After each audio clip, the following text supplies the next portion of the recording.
Bonjour à vous, je m'appelle Marie Lorex, je suis doctorante au laboratoire TIMSE dans l'équipe EPSP et ma thèse s'intitule Pollution atmosphérique, mobilité et santé dans l'agglomération grenobloise. Vous êtes-vous déjà demandé si vous étiez plus exposé à la pollution lorsque vous êtes en vélo, à pied, dans un bus ou dans un tram ? Eh bien, c'est la question à laquelle je vais essayer de répondre. C'est parti!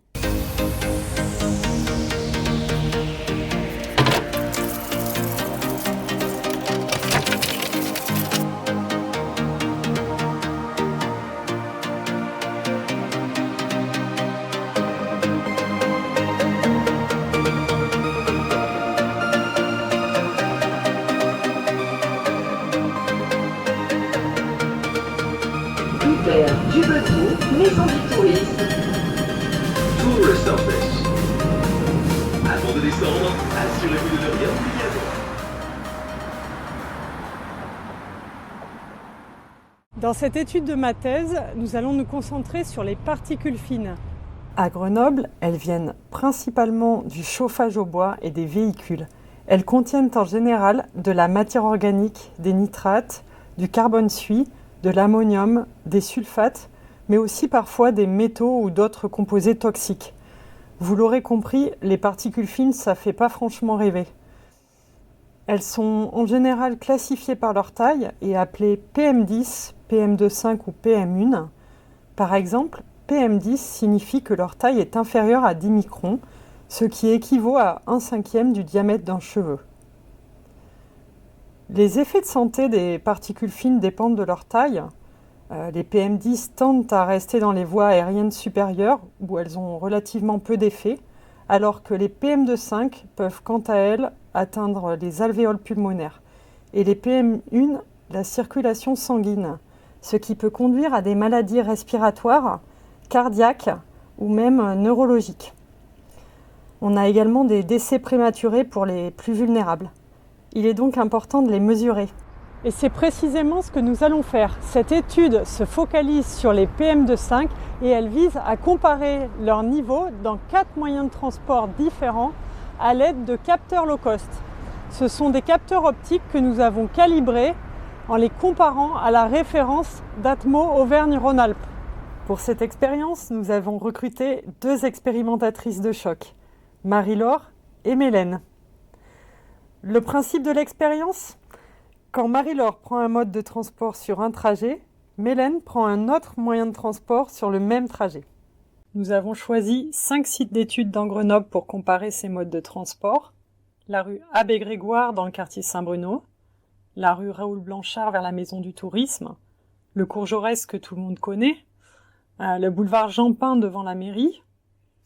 Et enfin, nous avons réalisé la traversée entre la rue Blanchard et la rue Abbé Grégoire. Nous avons fait ces mesures à 3 moments de la journée. Tout d'abord, une session S1 entre 8 et 9 heures, suivie d'une session S2 à la pause de midi, et enfin une session S3 entre 4 et 5 heures. Chaque trajet aura été répété au minimum 12 fois.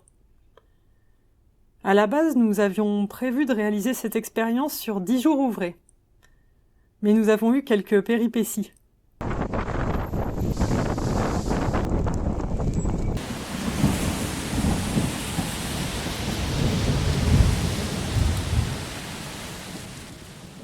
Après ces dures journées de mesure, nous pouvions enfin analyser nos premiers résultats.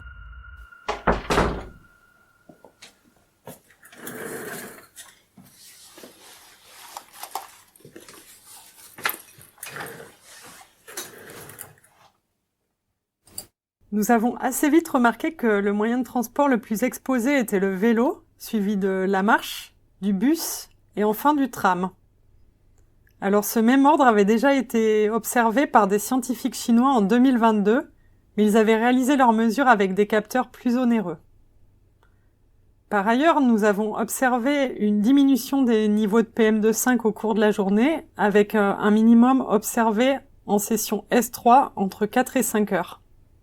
Ensuite, nous avons voulu comparer nos mesures à celles de la station officielle d'Atmo, qu'on a appelée la référence, qui est située dans un parc à la Villeneuve, donc plutôt éloigné du trafic.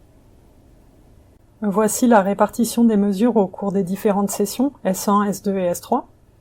Donc vous le voyez, pour le vélo, on est légèrement au-dessus de la référence qui est ici en bleu foncé. Et pour la marche, on est plutôt inférieur à la référence. Dans le tram et le bus, les niveaux se situent bien en dessous de la référence, sauf pour la dernière session S3. Cela pourrait être lié au fait que l'habitacle protège les utilisateurs des particules fines lorsque les niveaux de particules fines sont élevés. Par contre, lorsque les niveaux sont plus bas, il semblerait que cet effet de protection n'est plus valide. Vous l'aurez compris, les utilisateurs des transports en commun restent moins exposés au PM2,5 que ceux des modes actifs. Ainsi, nous avons pu observer que les niveaux de PM2,5 dans les transports en commun étaient généralement inférieurs à ceux de la référence, mis à part pour la dernière session de mesure entre 16 et 17 heures. Par ailleurs, nous avons remarqué que les taux de particules fines évoluaient au cours de la journée pour atteindre un minimum vers 16-17 heures dans notre étude. Enfin, pour conclure, nous pouvons dire que ces valeurs sont uniquement des concentrations.